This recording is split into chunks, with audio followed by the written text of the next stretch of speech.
Ed Rosenberg with the Roses Coaching. And I want to tell you about something I found that's very useful, and it's kind of a core skill in dealing with habits. It's called Tiny Habits. It's from B.J. Fogg, by a book by the same name. And he also calls it behavior design. That's a good idea. You can design your behavior.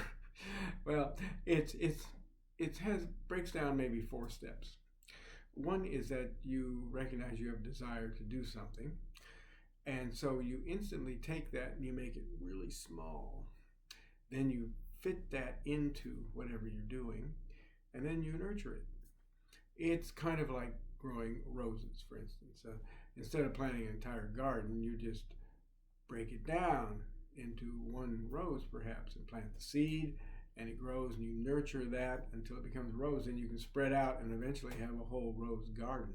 What he did actually was very interesting. He decided, well, he was going to do 20 push-ups a day. And after a few days, he realized he couldn't do that.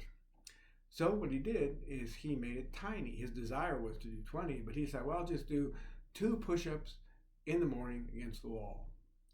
And then he added something very interesting. He has 3 steps. He says, after I wake up, I'll do my 2 push-ups. And then so what? Then he celebrates that. And that's the hardest thing for people. How ridiculous to celebrate the fact that you've done 2 push-ups against the wall. Who can't do that? Well, what that does, that produces something called shine. In other words, that celebration makes you feel good. And it's that emotion that actually makes you want to do it again because it's rewarding, the dopamine and all in the head. So he did that. He did the 2 push-ups and then he celebrated. And then next day he said, I'm going to do it again. And then eventually it turned into 3 push-ups on the floor, and he got to his 20 because he had that shine. And that's the story of Tiny Habits.